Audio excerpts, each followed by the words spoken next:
Hi friends, இந்த வீடியோவில் நம்ம எதை பற்றி பார்க்க போகிறோம்னா, நம்ம பார்ட் 1 போட்டிருந்தோம் சண்டைக்கோழி வளர்ப்பில் நம்மளோட அனுபவம்ட்டு. அதோட கண்டினியூஷன் தாங்க இந்த வீடியோ. இந்த வீடியோ உங்களுக்கு பிடிச்சிருக்கும் நம்புகிறேன். பிடிச்சிருந்தால் லைக் பண்ணுங்கள், கமெண்ட் பண்ணுங்கள்.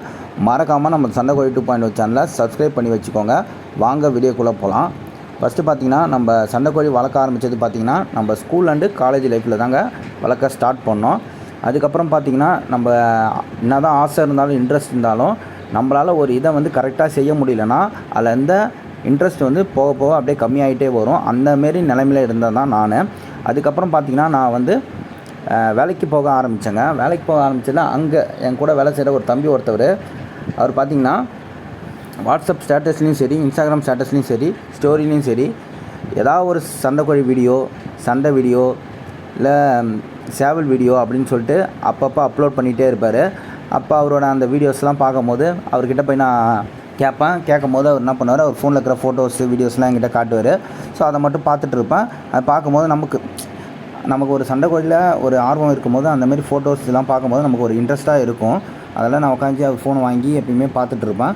அந்தமாதிரி பார்த்துட்டே இருக்கும்போது நானாக போய்ட்டு அவர்கிட்ட கேட்கவே இல்லை, எனக்கு இந்தமாரி கோழி வேணும் வளர்க்குறதுக்கு அப்படின்னு சொல்லிட்டு. அவரே ஒரு நாள் என்கிட்ட கேட்டார், ஆனால் வேணும்னா சொல்லுங்கள், ஒரு சேவலும் ஒரு பெட்டையும் தரேன், நீங்கள் ப்ரீடிங் பண்ணிவிட்டு எக் எடுத்துக்கின்னு நீங்கள் வந்து என்கிட்ட சேவலும் கோழியும் கொடுத்துருங்க அப்படின்ற மாரி அவர் சொல்லியிருந்தார்.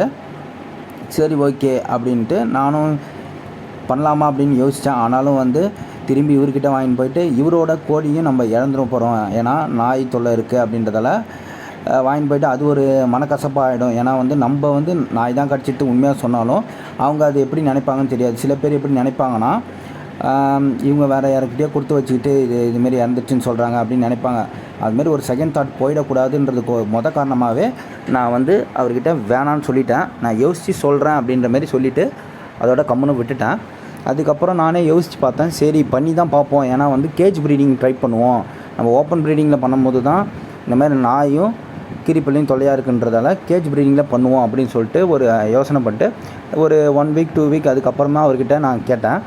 சரி, ஓகே நான் வாங்க அப்படின்னு சொல்லிட்டு வேலையை முடித்து அப்படியே அவர் கூடவே வந்து வீட்டுக்கு போயிட்டேன். வீட்டுக்கு போனோடனே அவர் வந்து சேவல் கோழிங்களை வந்து அங்கங்கே கொடுத்து வச்சுருக்காரு போல். சேவல் வாங்குறதுக்கு ஒரு தெருவில் போயிட்டு சேவலை வாங்கினோம்.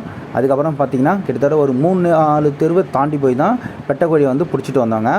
பிடிச்சிட்டு வந்து நம்ம இந்த கோழி தான் அந்த கோழி தான் சொல்லிட்டு அவர்கிட்ட கேட்கல. அவர் தராருன்றதால நமக்கு கோழியில் இன்ட்ரெஸ்ட் இருக்கிறதால ஃபஸ்ட்டு வந்து அவர் கொடுத்தோடனே நான் அதை கம்முன்னு வாங்கின்னு வந்துட்டேங்க. வீட்டுக்கு வாங்கின்னு வந்ததுக்கப்புறம் நம்ம ஃபேமிலிலையும் கொஞ்சம் சப்போர்ட் பண்ணாங்க. அவங்க சப்போர்ட் பண்ணாமல் நம்மளால் ஒன்றுமே பண்ண முடியாது. ஏன்னா வந்து நம்ம வேலைக்கு போயிட்டு வரோம்.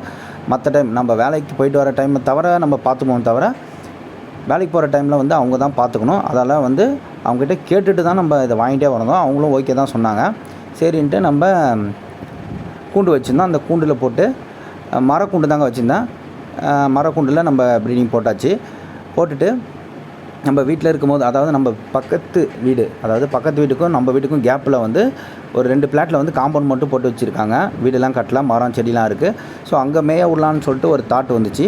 அங்கேயும் பார்த்திங்கன்னா நம்ம விட்டாலும் அந்த சைட்லையும் கிரிப்புள்ள நாய் எகிரி குச்சி வரத்துக்கு வாய்ப்பு இருக்குது. ஏன்னா வந்து பின்னாடி வந்து அந்த காம்பவுண்ட் லைட்டாக உடஞ்சிருந்தது, வரத்துக்கு வழி இருந்தது.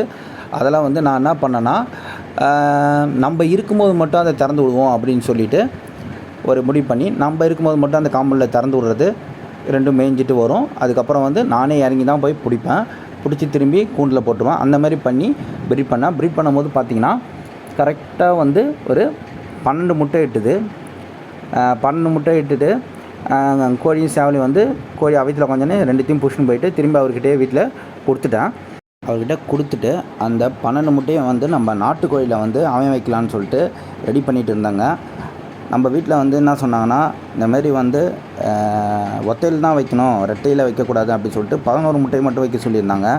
இல்லை பரவாயில்ல இருக்கட்டும், 12ஆவே வைங்க அப்படி சொன்னால் கேட்கவே இல்லைங்க.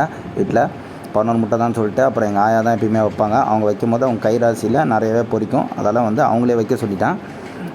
பார்த்திங்கன்னா கிட்டத்தட்ட அந்த 21 நாளுக்கு அப்புறம் பார்த்திங்கன்னா எனக்கு வந்து அந்த 11 முட்டையும் பொரிச்சுதுங்க. அதுதான் அங்கே வந்து பெரிய விஷயம். அப்படி நமக்கு 11 கோழி குஞ்சு பொரிச்சு, ஆனாலும் இப்போ பார்த்திங்கன்னா நம்மக்கிட்ட வந்து 6 தாங்க பெருசாகி வந்துச்சு. அந்த 6ல் பார்த்திங்கன்னா ஒன்று வந்து பார்த்திங்கன்னா இந்த ஆசனவாயில் காயம் வந்து உயிர் இறந்து போச்சுல, அது ஒன்று. அதுக்கப்புறம் நம்ம கோழி கொடுத்தாருல அந்த நண்பர் இப்போ சொல்லியிருந்தால அவரே வந்து கேட்டிருந்தாரு, அது ஒன்று கொடுத்துட்டேன். அப்படி பார்த்தீங்கன்னா நம்மக்கிட்ட முதல்ல 5 பெட்டை இருந்தது, ஒரு சேவல் இருந்தது அந்த 6ல். அதில் வந்து ஒரு சேவலும் இப்போ 3 பெட்டையும் தான் நம்மக்கிட்ட இருக்குது. ஏன்னா வந்து அந்த ஒன்று இறந்துடுச்சு, ஒன்று வந்து அவர்கிட்ட கொடுத்தாச்சு. இப்போ அந்த மீதி 5 வந்து என்ன ஆச்சு அப்படின்றது ஒரு கதை. அதை வந்து தனியாக நான் உங்களுக்கு போடுறேன். பேட்ச் 1ல் வந்து நடந்தது என்ன அப்படின்னு சொல்லிட்டு போடுறேன். இந்த வீடியோ உங்களுக்கு பிடிச்சிருக்குன்னு நம்புகிறேன். நெக்ஸ்ட் வீடியோ வேணும்னா அதுக்கு கமெண்ட் பண்ணுங்கள் ஃப்ரெண்ட்ஸ்.